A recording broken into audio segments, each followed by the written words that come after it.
Imagine करो आप एक टारगेट पे निशाना लगा रहे हो। आप अपना तीर पीछे खींचते हो, एम लेते हो और उसे छोड़ देते हो। सिंपल लगता है, राइट? लेकिन क्या हो अगर कोई आपसे कहे कि आपका तीर कभी भी अपने टारगेट तक नहीं पहुंच सकता? चाहे वो कितनी भी तेजी से उड़े, वो हमेशा ऑलमोस्ट देयर की स्थिति में फंसा रहेगा, लेकिन कभी पूरी तरह से नहीं पहुंचेगा। यही है ज़ीनोस पैराडॉक्स का एसेंस, एक माइंड बेंडिंग पजल जो ग्रीक फिलोसोफर ज़ीनो ऑफ इलिया ने 2500 साल पहले दिया था। ज़ीनो ने आर्ग्यू किया कि मोशन एक इल्यूजन है और उसने अपने पॉइंट को प्रूव करने के लिए कई पैराडॉक्सेस दिए। उसका सबसे फेमस एग्जाम्पल में से एक है उड़ते हुए तीर का। ज़ीनो का आर्ग्यूमेंट इस आइडिया पे बेस्ड है कि टारगेट तक पहुंचने के लिए तीर को पहले आधा डिस्टेंस तय करना होगा, फिर उसे बचे हुए डिस्टेंस का आधा तय करना होगा, और ऐसे ही इन्फिनिटली। इससे एवर स्मॉलर डिस्टेंसेस की एक इन्फिनिट सीरीज बनती है जो तीर को कवर करनी होती है।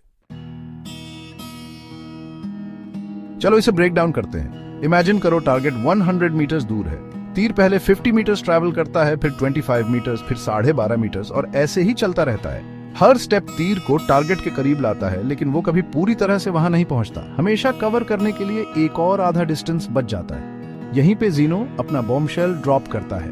वो आर्ग्यू करता है कि अगर तीर को इन्फिनिट डिस्टेंसेस कवर करने हैं तो उसे टारगेट तक पहुंचने में इन्फिनिट टाइम लगेगा, इसलिए तीर कभी भी अपने डेस्टिनेशन तक नहीं पहुंच सकता। ये एक सिली थॉट एक्सपेरिमेंट लग सकता है, लेकिन ये इस बात पर सवाल उठाता है कि हम मोशन और स्पेस को कैसे समझते हैं। हम इंट्यूटिवली जानते हैं कि तीर अपने टारगेट्स को हिट करते हैं, रनर्स फिनिश लाइंस क्रॉस करते हैं और प्लैनेट्स स्टार्स की ऑर्बिट करते हैं। फिर भी ज़ीनोस पैराडॉक्स हमारे मूवमेंट की सिंपल समझ में एक रेंच डाल देता है। तो क्या ज़ीनोस पैराडॉक्स सिर्फ एक मैथमेटिकल ट्रिक है, या ये हमारे रियलिटी के परसेप्शन में एक फंडामेंटल फ्लॉ दिखाता है? सदियों से मैथमेटिशियंस और फिलोसोफर्स इस सवाल से जूझते रहे हैं और कई सॉल्यूशंस और इंटरप्रिटेशंस ऑफर किए हैं। कुछ आर्ग्यू करते हैं कि ज़ीनोस पैराडॉक्स कैलकुलेशंस में इन्फिनिटी के यूज की लिमिटेशंस को हाईलाइट करता है। मैथमेटिक्स में इन्फिनिटी एक नंबर नहीं बल्कि एक कॉन्सेप्ट है, और इसे रियल वर्ल्ड सिनेरियोज में अप्लाई करने से पैराडॉक्सिकल रिजल्ट्स आ सकते हैं। दूसरे सजेस्ट करते हैं कि पैराडॉक्स हमारे टाइम और स्पेस के फ्लॉड परसेप्शन से अराइज होता है, और आर्ग्यू करते हैं कि ये कॉन्सेप्ट्स इन्फिनिटली डिविजिबल नहीं हैं जैसा ज़ीनो ने अस्यूम किया था।